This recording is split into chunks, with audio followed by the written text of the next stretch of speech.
话说北魏孝武帝元修，当初在洛阳的时候与他的3个堂妹姘居。到了西奔入关投奔宇文泰，元修只带了3个堂妹当中的平原公主元明月。而这位平原公主很快被宇文泰指使元氏诸王将其杀害。元明月的死让孝武帝很不高兴，时而弯弓作势，时而垂案泄愤。孝武帝和宇文泰由此产生矛盾。不久后的闰12月15日这一天，擅长占卜望气的道士潘弥忽然向孝武帝奏报，说今天您需要格外小心谨慎，恐有凶险。孝武帝呢小心翼翼地过了一天，到了晚上，孝武帝在逍遥园酒宴之后对左右侍臣说，此处仿佛华林园，使人聊增戚怨，命人取来波斯流马，让南阳王元宝炬侍乘。不想这马突然惊厥而死。到了回宫的时间，心中不快的孝武帝骑着另一匹马走到宫殿后门，结果马惊不前，狠抽了一顿鞭子才进了门。进殿以后孝武帝赶紧召来道士潘弥问道，说这今天还会不会有事儿潘弥回答，过夜半则大吉。过了一会儿，闷闷不乐的孝武帝取酒来饮，结果酒中被人下了毒，当夜孝武帝元修惨死宫中，时年25岁。这就是北魏最后一位皇帝的结局。感谢您来到烽火照东南，喜欢别忘了点击订阅、转发、评论。孝武帝元修死后，高欢、宇文泰以各自所挟持的傀儡皇帝分庭抗礼。那么今天我们书接上回，看一看高欢和宇文泰这对生死冤家穷尽一生为后人上演的双雄争霸。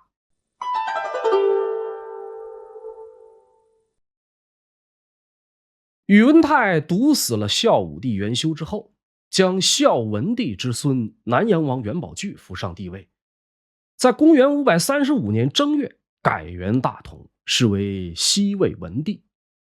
这个时间段的中国北方，东魏有高欢，西魏有宇文泰，双方相互对立，势同水火。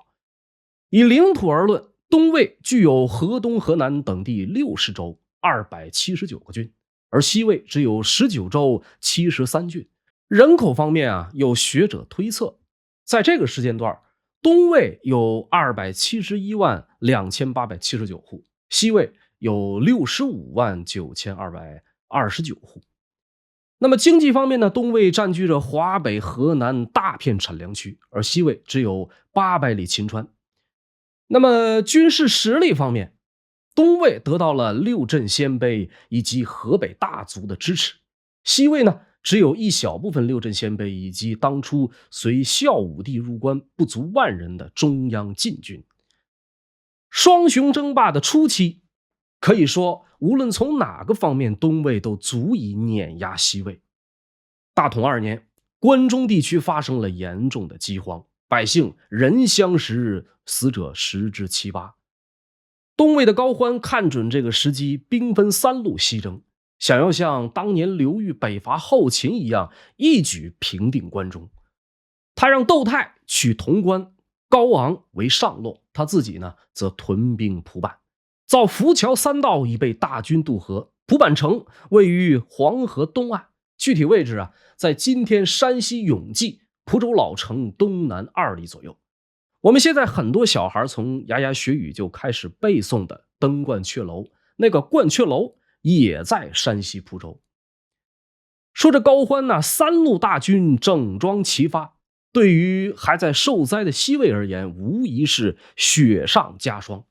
那么当时驻军广阳的宇文泰闻讯以后，立马就召开了作战会议，但到场的人竟然没一个能想出应对之法。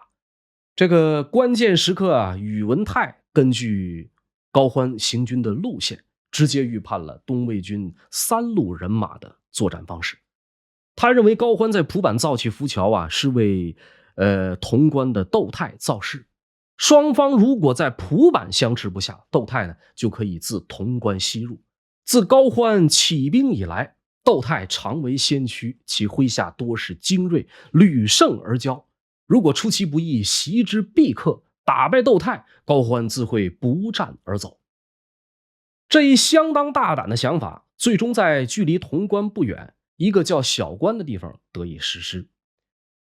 那么突如其来的西魏大军让窦泰以及他的队伍毫无准备，宇文泰没费多大功夫就将慌乱中的东魏军切割数块，数万的鲜卑精锐被西魏军厮杀殆尽，仅有杜弼等6人侥幸逃脱。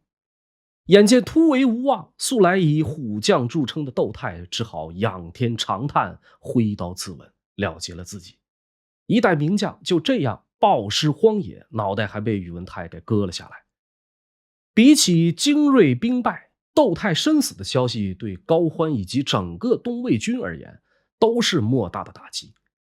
于公，窦泰勇冠三军，威望极高；于私，窦泰是高欢的亲戚，亲密程度远胜于侯景、高昂这些外人。于是小关之战的转折点就在高欢的一念之间发生了转变。鉴于窦泰之死动摇了东魏军心，宇文泰呢又没有按照自己的剧本迎战，生性多疑又谨慎的高欢不得不亲手推翻了全歼西魏的计划，连夜命人拆毁浮桥，从蒲坂领兵回撤，独留薛孤岩来断后。西魏军见此情形，当然是乘胜追击。要不是薛孤岩勇猛奋战，一天之内砍断战刀15口，才掩护高欢全身而退，想必小关之战高欢的损失将更加惨重。小关的惨败直接影响了南路军高昂的作战。他本来已经抵达上洛，与守城的刺史全起生死恶斗了10几天，差点死在上洛城，才占领了那里。不想呢，就在决定继续攻打蓝田关的时候，高欢传来密令，命高昂火速撤兵。为了避免腹背受敌，高昂只好烧掉辎重，率军撤回。自此，高欢第一次向西魏发起的大规模军事行动，就这么落寞的草草收场。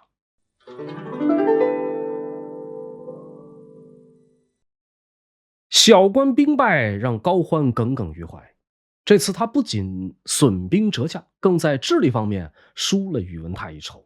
可此时的宇文泰是根本就笑不出来，仗是打赢了，但照样是无米下锅。这个时候他的侄儿宇文深给他出了一个主意，让宇文泰领兵去攻打弘农。一方面是开疆扩土，另一方面东魏的国储局在弘农有个粮仓，打赢了自然可以抢劫粮仓。于是公元537年，西魏大统3年8月，宇文泰率领李弼、独孤信、赵贵等12名将领由潼关出发，领兵1万人向弘农发起了进攻。经过一番激战，弘农的东魏守军8000余人被俘，陕州刺史李辉伯被斩，守将高干被生擒活捉。宇文泰顺利占领弘农的同时，又进一步将绍郡、正平郡在内的黄河以北的大片区域收到了西魏的版图之下。那位说了，眼见宇文泰在自己的边境如此放肆，高欢难道不管吗？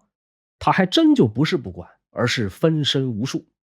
宇文泰在出兵弘农的同时说动了北边柔然的阿那圭，请他出兵侵扰东魏。等到高欢击退柔然，集结兵力准备南下的时候，宇文泰已经占领弘农50多天了。到了公元537年9月，高欢联络了各州郡共计20万兵马，打算再次向西魏出手。这时还在弘农白吃白喝的宇文泰得知高欢大军出动来剿自己，心想已经白嫖了50多天了，也的确是该回家的时候了。于是在高昂围困弘农前，他赶紧带兵撤回到了关中。对于这一次出兵，长史薛处曾献计劝谏高欢不要渡河，说这个西魏连年饥荒才会冒死东进抢粮食。高昂把弘农城包围，边境一时无法运送粮食，缺乏粮食的西魏部队自然会出来投降。没想到如此妙计却直接让高欢给否了，还痛斥薛处是书生之见。那么不是书生的侯景随即接茬提议，说将这个20万大军分为前后2部，万一战事有变，前后2支部队还可以首尾呼应。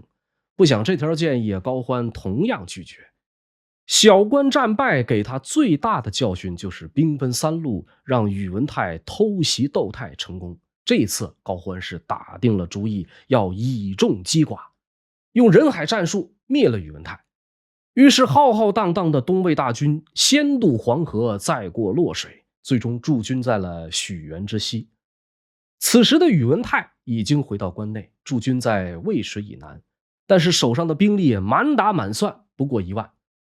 生死之间，宇文泰当机立断，力主趁高欢立足未稳之际主动出击，下令在渭河建造浮桥，全军将士只携带3天的口粮渡过渭河，打算在距离东魏驻地仅60里的沙苑一决生死。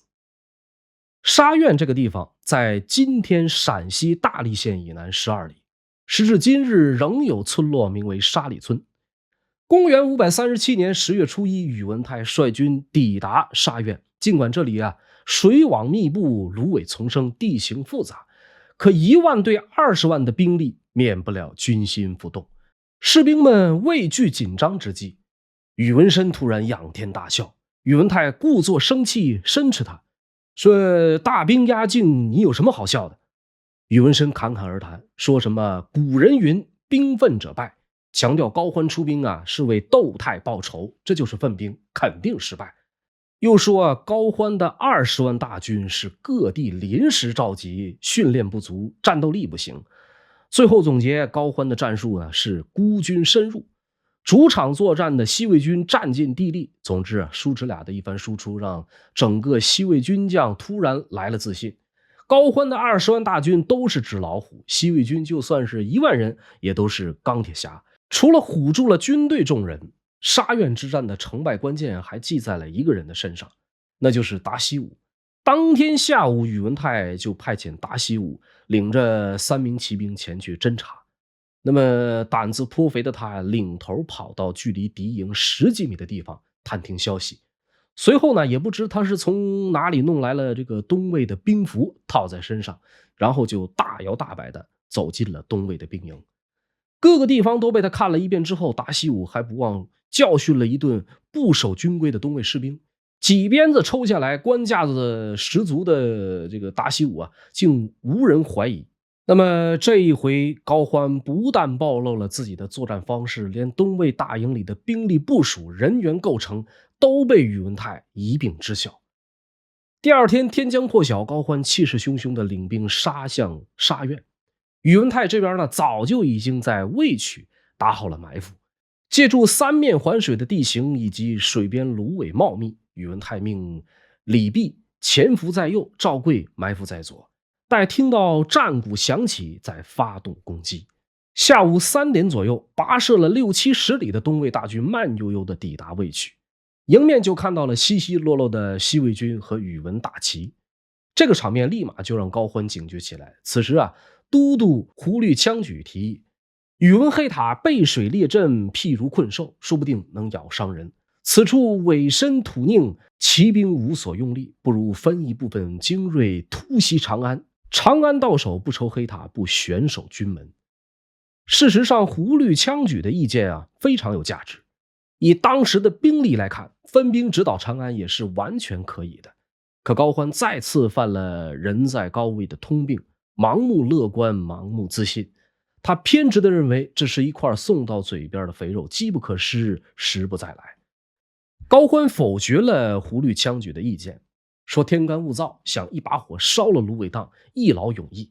侯景第一个反对用火攻，理由是烧死了宇文泰就不值钱了。对于西魏的这位灵魂人物必须要活捉。中午喝了酒的猛将彭乐也借着醉意请战，乱吹了一通，20万大军轻松灭1万的彩虹屁，将东魏军营彻底渲染成了偶像公司，好像就没有他们不敢接的工作，不敢干的事儿。就在这样的气氛之下，高欢做出了一个让他后悔一辈子的决定，生擒宇文黑塔。随着一声令下，东魏军争先恐后杀向芦苇滩，人多的跟下饺子一样。不过很快大家开始意识到，这片芦苇滩完全没有看上去那么平坦，士兵下去以后根本保持不了阵型。混乱之中，趁着对方阵型不稳之际，潜藏多时的宇文泰抓住机会擂响战鼓，四下里的伏兵几乎是同时杀出。本来就以逸待劳，再加上退无可退，西军在两军交锋初始就爆发出了强劲的战斗力。由于敌军的数量实在太多，中军和左军渐渐陷入苦战。那么右军的李泌见状，率领60名重甲骑兵从侧翼突入敌阵。本来就已经不复阵型的东魏军很快就被切成了两截。李泌的弟弟李彪手持长矛，见人便刺，如入无人之境。史书上记载，这个李彪身高不过5尺，用现在的换算方式，差不多就是1.2米左右，个头极矮，却生猛得很。冲锋突阵，常常藏身于鞍甲之中，刀剑不伤，宛若鬼魅。东魏军被他打的是四下逃窜，只能大喊必此小儿。观战的宇文泰见此情形也不由感叹，胆觉如此，何须8尺之躯。此外，西魏将领耿令贵也是猛将一枚，由于杀人太多铠甲都被染成了红色，这让宇文泰都兴奋不已。西魏将领也是越战越勇。反观高欢这边情况就不容乐观了。大将彭乐借着酒劲杀得很嗨，可一个没留神就被人刺伤了腹部，连肠子都掉了出来。醉眼迷离之际，彭乐自己把肠子重新塞了回去，又塞不进去的直接一刀斩断，然后接着战斗。即便如此，败局也已经难以挽回。战局很快呈现出一边倒的局面，不少东魏士兵吓得要么后退，要么逃跑，要么干脆丢盔弃甲临阵投降。尽管高欢心里难以接受，可20万大军的兵败已经是不争的事实。他不愿意认输，回营后下令收兵再战。可是连着巡视了几处营帐，发现都是空的。20万大军所剩无几，大将胡律金直言军心涣散，无法再战，丞相还是快退回河东吧。说完就用蛮力将高欢的马头调转方向，用鞭子狠狠地抽了马屁股，这才让高欢脱离了险境。战马奔袭到黄河边上的时候已经是半夜时分。由于河面风急浪高，渡船一时无法靠岸，高欢一行只能在岸边徘徊。夜晚河中到处是争渡的败兵，高欢好不容易弄到一匹骆驼，这才狼狈地登上渡船。站在船上，高欢目不转睛地看着岸边的一切。此后终其一生，高欢再没有踏足过河西。这边高欢忙着跑路，那边宇文泰率军紧追不舍，追兵一直追到了黄河边上，才鸣金收兵。此一战，西军先后俘虏东军不足7万余人，宇文泰从中挑选了精壮2万，其余全部放还。都督李牧年少气盛，提议要乘胜追击。宇文泰深知要不是利用了沙苑的地形自己是不可能打赢高欢的，于是便不再纠结退军为何，休整部队。战后为了表彰封赏，魏文帝元宝炬加封宇文泰为柱国大将军，李泌等12将也都相应加官进爵。同时宇文泰命所有参战的将士每人在沙苑种植一棵柳树，以示纪念。300年后，唐代诗人胡曾路过沙苑，留下了逢驿南边肃雾开，行人一步一徘徊，谁知此地凋残柳，尽是高欢败后哉。说的正是著名的沙苑之战。这一战对于当时的东西魏而言都是关键一战。就战果来看，西魏军捡到了个大便宜，不仅收编了2万多的精锐，还让东魏短期内不敢再来扣编犯境，给饥荒中的西魏提供了喘息的机会。对于高欢而言，沙苑之战留给他的是一次深刻的反省。他早已经淡忘9年前葛荣100万大军击败尔朱荣的7000人，也忘记了自己如何以3万兵力打赢尔朱氏的20万大军。因此当他回到晋阳后，马上就对这次行动进行了复盘。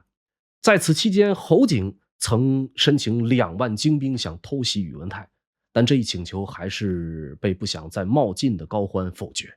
与此同时娄王妃也开始注意侯景，说他野心勃勃，不可信，提醒高欢定要小心。娄昭君的担心在多年以后成为了现实。侯景与高欢的儿子高澄势同水火，最终叛变投梁，并由此引发了一场彻底改变南北局势的大乱斗。有关侯景之乱可以到我的频道去进行搜索观看。那么在沙苑之战之后，宇文泰和高欢又有一场触及双方根本的大战即将展开。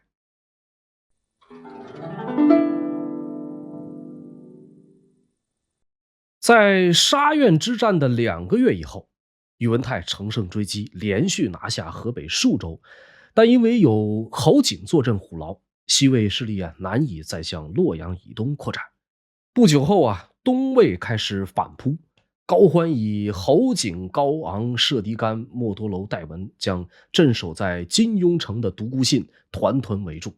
宇文泰率军来援，莫多楼、戴文执意主动出击，结果被西魏先锋李泌阵斩。侯景于是率军北据河桥，南阻邙山为阵。双方一场激战，宇文泰马中流矢，被甩到地上。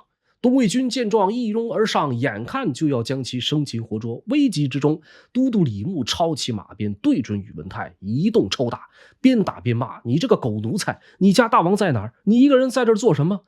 东魏的追兵由此以为这不是一个什么重要人物，全都舍之而过。宇文泰因此逃过一劫。双方整军再战之后的混战，两方其实都有比较严重的伤亡。北齐书记载河桥混战时写道：“大破西魏军，俘获数万。”而周书中则为大捷斩高敖曹及其仪同李猛、西兖州刺史宋显等，虏其甲士15000，复合死者以万数。我们从史料中所描述的至阵极大，首尾悬远，从旦至魏，战数十合，分物四色，莫能相知。可以想象一下当时烟尘蔽日，双方交锋数十合的惨烈。这一场近乎失控的激战让东魏大将高昂被阵斩。高昂这个人物咱们在讲高欢那一期视频当中有所介绍，生的是龙眉豹颈，姿体雄毅，与其兄长高乾一同举义，拥护高欢，反抗尔朱氏。东魏之后，高欢和鲜卑勋贵排挤汉人，可是唯独忌惮高昂。说有这么一次，高昂与北豫州刺史郑延祖正在玩一种名为握槊的游戏。御史中尉刘贵派人来叫郑延祖，高昂不许，还给刘贵的使者上了枷锁。那个使者也是狗仗人势，说了一句：“家时易，脱时难。”高昂不动声色，拔出佩刀，顺着夹板直接砍下使者头颅，随后说：“河南之有。”对此刘贵敢怒不敢言。又过了2天，众将到一处议事，有人禀报说河上义夫很多人都累到溺死，因为绝大多数的义夫都是汉人。刘贵就说：“头前驾汉，随之死。”意思就是说这些汉人本来就不值钱，死了就死了呗，有什么大惊小怪的。高昂听后随之大怒，拔刀就奔着刘贵砍去。刘贵急忙闪身躲开，跑回自己营帐逃命。高昂这边是鸣鼓会兵，准备率众攻打刘贵，最后在侯景等人的好说歹说下才收兵。到了沙苑大战之后的河桥混战，高昂因为在突阵时打起了旌旗华盖，于是招来宇文泰派出西魏精锐围攻，其麾下全军覆没。高昂单马逃出，来投河桥南城。镇守河桥南城的乃是高欢的堂侄高永乐，他跟高昂之间2个人早有夙愿，因此拒不开门。高昂于城下大呼，让城上放根绳子下来，仍然无人理会。高昂又抽刀插入到城门缝里边，想去砍断门栓。可惜这个时候追兵已经赶到，无奈之下，高昂只能闪身躲到护城河桥下，但是随行的奴仆将其藏身位置告知了追兵。临死之际，高昂仍然不失英雄气度，伸出头颅来向为首的一个追兵示意：“来，给你个开国功。”追兵于是上前砍下了他的头颅。高昂死后，拒绝放其入城的高永乐仅仅被高欢以200军棍的责罚，以示惩戒。说完东魏，咱们再来看看西魏这边的损失。战斗刚刚开始的时候宇文泰以独孤信、李远居右，赵贵、仪封居左。左右军全都战况不利，并且烟尘四起，不知道宇文泰以及魏文帝这个时候在什么地方了。所以呢，几个人全都弃众而逃。那么李虎、聂贤等后军路上遇到独孤信等人呢，也都跟着撤退。在这种情况下，宇文泰和魏文帝的中军自然无法支撑，于是连连败退。先前攻下的洛阳也跟着失守。大军行至弘农，发现留守的将士皆已弃城西走，原先俘虏的一些降卒闭门拒守。一番攻伐，再次拿下弘农，诛杀了降卒魁首数百人。宇文泰对决侯景败北的消息传回关中，2万多东魏降卒以赵清阙和于福德为首造反，两人分别占据长安子城和咸阳。长安百姓自发组织起来与之相抗。华州刺史宇文导率军先攻破咸阳，又与宇文泰兵合一处，大败赵清阙。东魏降卒引发的一场叛乱自此得以平定。2年时间，数次大战让东西两魏全都国力大损。随后几年开始休养生息。宇文泰想在内政上寻求富国强兵之道，于是采纳了苏绰的治国方针，开始在全境推行6条治国。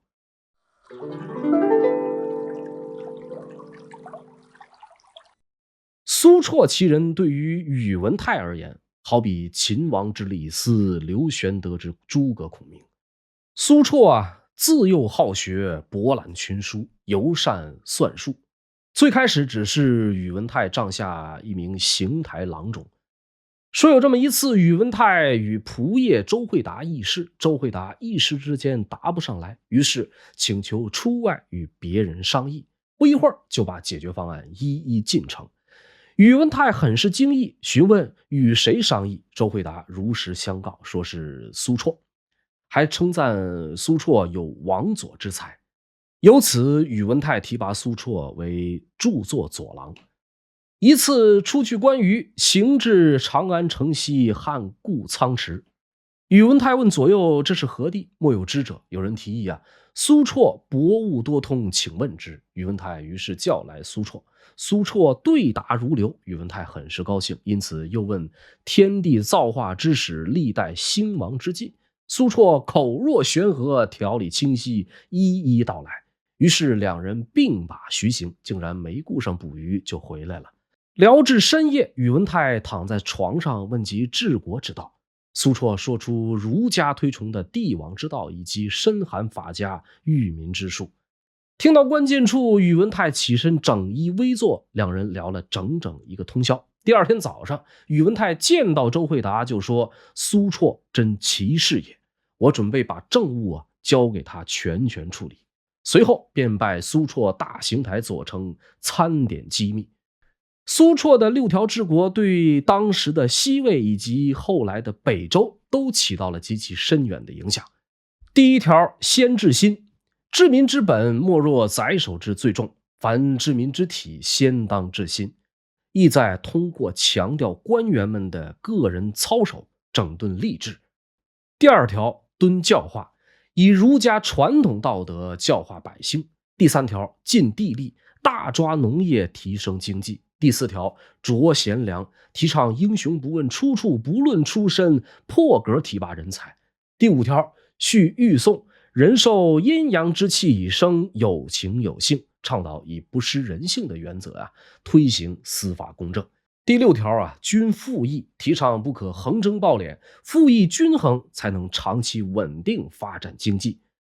如此6条在今天看来已经浅显且寻常，无非是统治阶级稳固自身地位的手段，但在南北朝的乱世之中，6条却是相当实用有效的治国方针，也是符合西魏实际情况的。因此被宇文泰诏令大力推行，常置诸左右，又令百司习诵之。其牧守令长非通6条及记账者，不得居官。相比南梁和东魏官场的腐败不堪，西魏历史包袱轻，所以改革起来压力要小很多。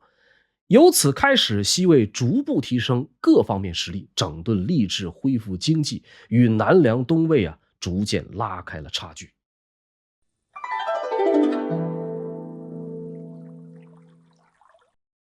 河桥之战之后，东西两位各自休养生息了几年。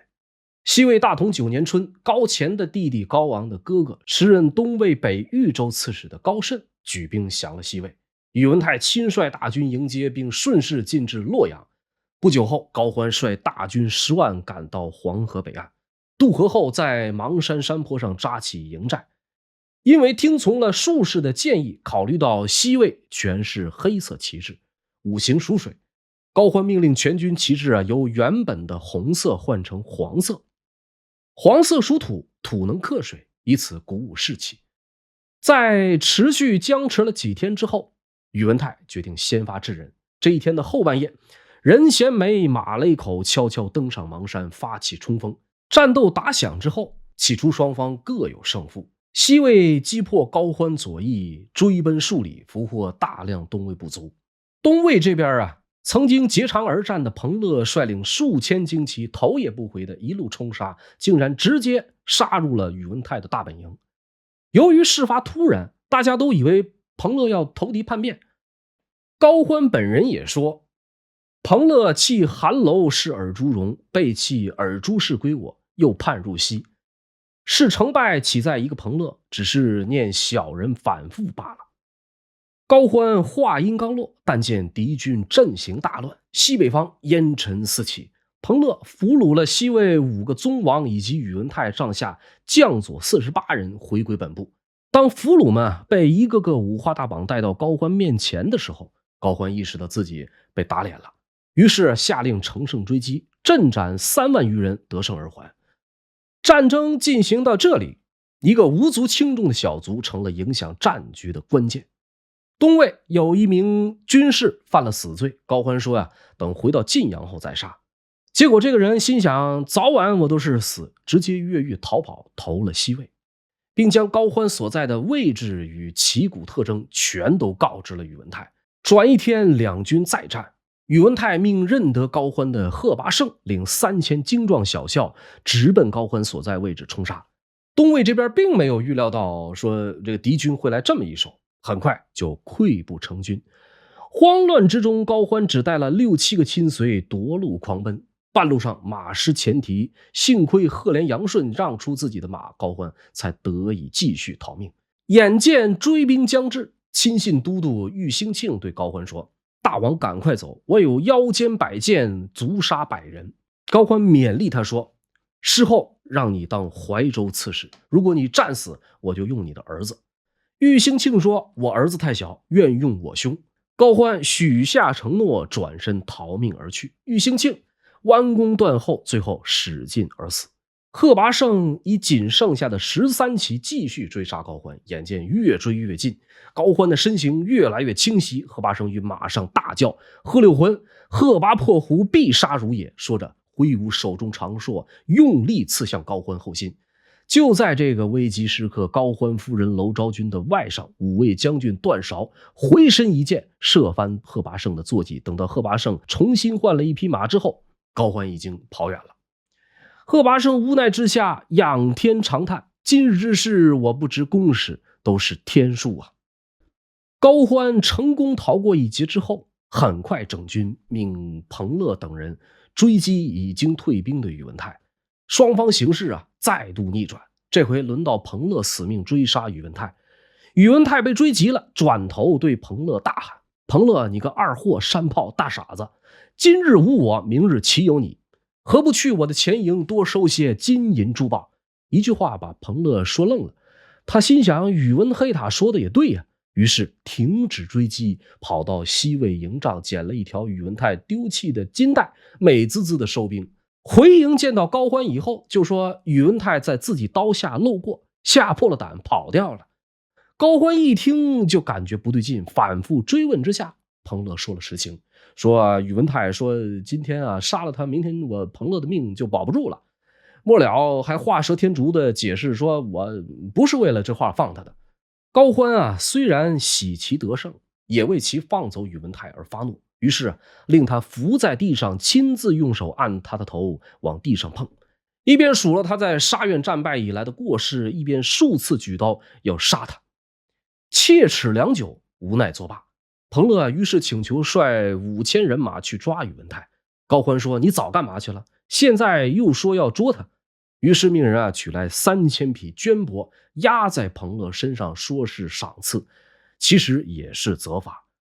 彭乐是南北朝历史中一个具有十足喜剧色彩的人物。后来高阳称帝，他被封为陈留王。好景不长，又被人告发谋反。当时正好北齐有一本秘籍，有天王陈留入并州的谶语。高阳于是就把彭乐给杀了。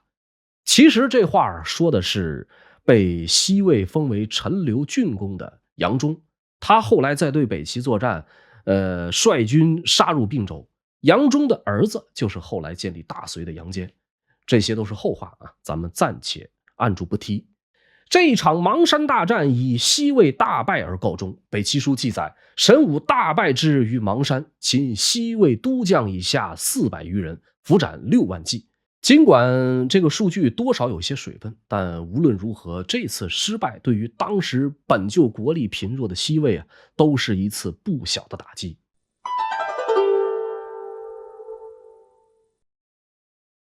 东西两魏对峙的时期，北方的柔然最开始支持的是西魏，尽管没有构成太大的威胁，但始终都牵制着东魏不少兵力。在这种情况下，高欢始终想找一个机会拉拢柔然。终于在兴和4年公元542年，高欢先是让自己的儿子高湛迎娶了阿拿圭的孙女，而后在武定3年公元545年遣使送上聘礼。次年，高欢本人以年过半百的高龄迎娶了阿拿圭的次女。这位17岁的少女生性严毅，一生不肯说汉语。阿拿圭更是派出弟弟突突家前往送亲，并下令什么时候生了外孙，突突家才可以回国。有一次高欢身体不舒服，当天夜里就没有到小公主那里去过夜。这个突突家得知以后很是生气，高欢无奈只能拖着病体勉为其难重新搬入小公主的房中办事。可惜一直到去世，尽管躬耕不止，柔然小公主都没能为高欢生下一儿半女。直到高欢病逝之后，高澄依照柔然习俗收继了这个小妈，小公主为其生下一个女儿，这块良田才终于有所收成。武定4年公元546年，国内国外形势一片大好。刚刚迎娶了柔然公主的高欢人逢喜事精神爽，已经51岁的他自感壮志未酬，于是大举集结河北兵力，开始发动对西魏的又一次进攻。大军出发之前，有善观天象的殿中将军曹魏祖向高欢禀报说：“不可，今8月西方王，以死气逆生气，为客不利，主人则可。兵果行，伤大将军。”这个意思是说天时不利于主动进攻的客方，如果出兵恐怕会伤及主帅。高欢并没有听从他的建议。自东西魏对峙以来，邺城城墙下常有黄蚁和黑蚁阵斗。由于东魏士族军服旗帜以黄色为主，而西魏则以黑色为主，民间常常以此预判胜负。而这一次呢，黄蚁尽死，似乎也在冥冥中早就预示了此战的结局。到了9月，高欢大军压境，连营数十里，将西魏门户玉壁团团围住。这玉壁城的遗址在今天山西运城稷山县太阳乡白家庄村一带，现在呢是全国重点文物保护单位。玉壁城最初为西魏大将王思政所建，四面并临深谷，地形易守难攻。王思政后来被派往南方，那么宇文泰呢向他询问说谁能够镇守玉壁。这个人选呢，王思政就推荐了自己的部下韦孝宽。高欢在得知王思政被调离之后是十分惊喜的，却没想到继任的韦孝宽最终同样成了他的梦魇。高欢先在城南筑起土山，想要以高打低，制衡玉壁。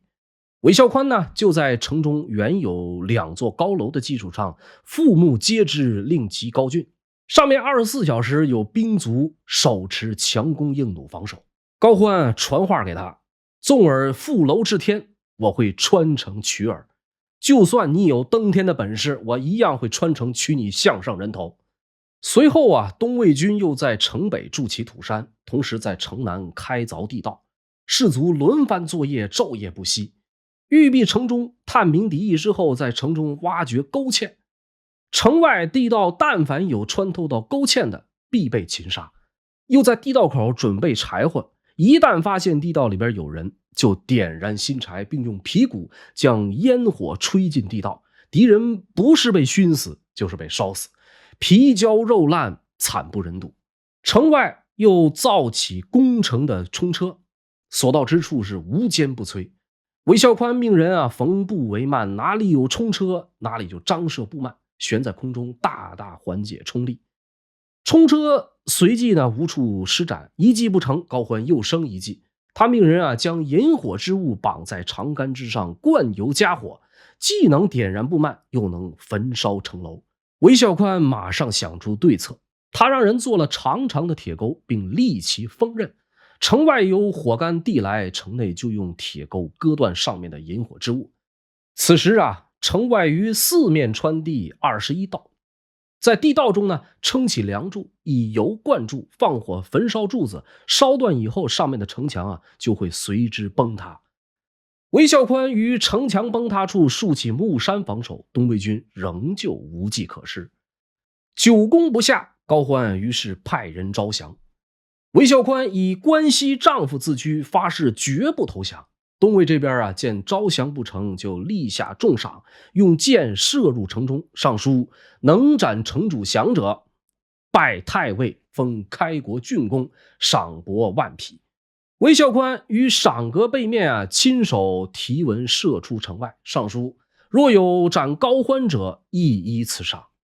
如此这般绞尽脑汁，耗尽人力物力，玉璧城终究还是岿然不动。连续5、60天的攻城战，让东魏士卒死者7万人，来不及一一掩埋，只能堆积成巨冢。今天的玉璧遗址的断崖处仍有白骨累累，应该就是1000多年前玉璧之战惨死在城下的东魏士卒残骸。这天夜里，有流星坠于高欢大营的方向，一时间驴马嘶鸣，士卒惶恐。近2个月的攻城战让高欢智力俱困，因此一病不起。到了这一年的11月，东魏军班师还朝，玉璧之战至此以东魏付出巨大损失而告终。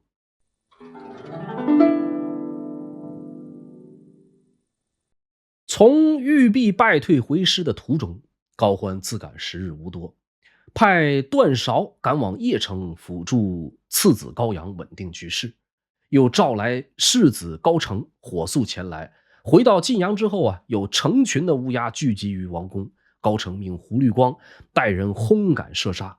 这个时候有谣言说高欢在玉璧城中了韦孝宽定弓强弩，已经不治身亡。高欢强之病体，召见晋阳勋贵。期间胡律金以鲜卑语唱起了敕勒歌助兴，高欢也亲自唱和。敕勒川阴山下，天似穹庐笼盖四野。天苍苍野茫茫，风吹草低见牛羊。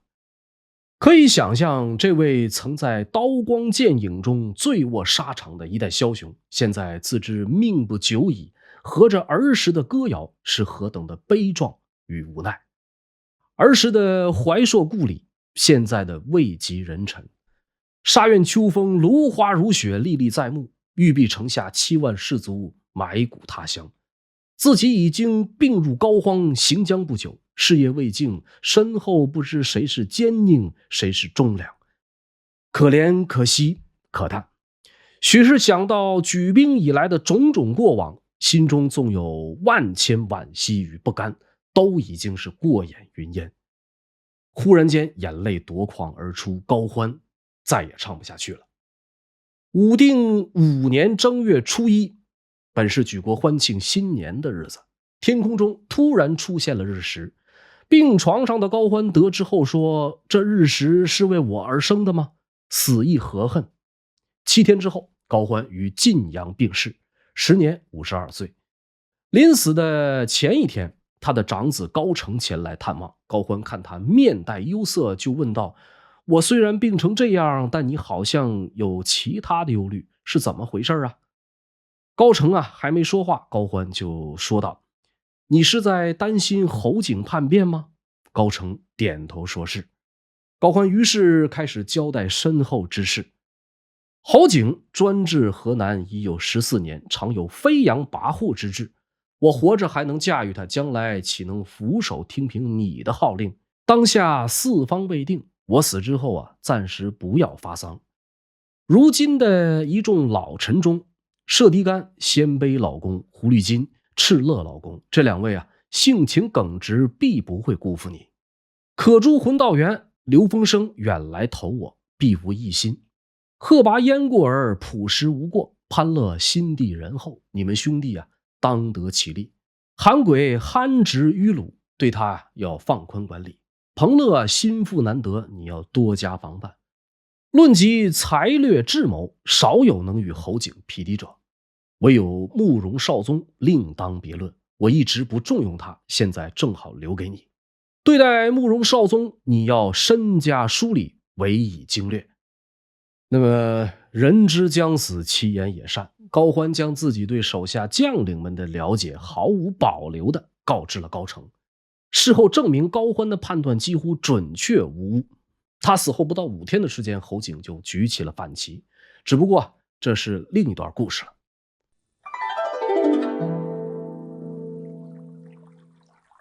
高欢宇文泰两人的纷争不死不休。高欢出身6镇之一的怀朔，宇文泰出身是在6镇中的武川。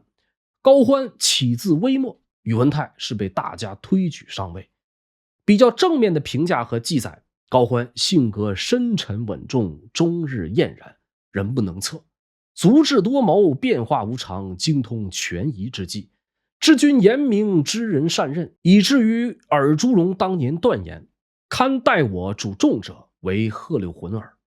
高欢和尔朱兆结拜，前脚还说自天柱之薨，贺六浑更何所养，转回头就将尔朱氏逐一剪除。高欢生活上崇尚节俭朴素，刀剑安乐，从来都没有金玉之类的装饰。年少的时候喜欢豪饮，自当大任不过3绝，居家如关，人数爱事，全户熏旧。俘虏的人里面，但凡有尽节之事直获而不罪者甚多。终其一生，最大的过失莫过于因为没有处理好彼此的关系，造成孝武西奔，成功给自己挖了个大坑，也给宇文泰送了份大礼。而孝武帝的结局同样成了宇文泰最大的败笔。魏书中明确记载，其为宇文黑塔所害，时年25岁。由此，宇文泰无论如何也难逃弑君的诟病。宇文泰可以说是临危受命，大家为了共同的利益推举上位，他最终还是没有让人们失望。知人善任，从谏如流，恩威并施，驾驭群雄。宇文泰的气度、胸襟、格局，绝非常人所能比拟。这一点我们从贺拔胜和独孤信的归附可以窥得一二。当初贺拔胜由南梁来到关中，自以年位素重，见太祖不败。无论年岁资历，当时的贺拔胜都远在宇文泰之上。包括独孤信，就是著名的独孤3姐妹的父亲，隋炀帝杨广和唐高祖李渊的外祖父。从前是下属，现在是上司。贺拔胜见而不败，于情于理都说不通。那么面对傲娇的老领导，宇文泰是怎么做的呢？史书上记载，这之后是恩礼日重，能统领群雄绝非易事，而气度、胸襟、格局正是其过人之处。由3足鼎立中最为弱小的一股势力最终胜出，并促成后来关陇集团数百年的兴盛。宇文泰作为首位奠基人，功不可没。而论及双雄争霸，常有宇文泰胜过高欢的论调，私以为2人各有所长，互不相让，成败皆是天数。高欢占尽地利，资源雄厚；宇文泰胜在人和，众望所归。高欢终其一生难以平衡胡汉多方势力之矛盾，宇文泰顺应潮流变革，积攒所有能积攒之力量，为其所用。那么子孙后代最后也都凭此各安天命。纯个人喜好，我会更加倾向于高欢，纵有诸多不完美吧，比如像曹操一样偏好人妻，但相比史料中被描写的过分伪光正的人物却也更加的有血有肉。你会更倾向于哪一边呢？欢迎到评论区留下你的不同看法。感谢收看本期视频，这里是烽火赵东南。高欢去世之后，侯景叛变并成功把江南搅和的天翻地覆。下一期准备聊聊陈霸先强势崛起，敬请期待。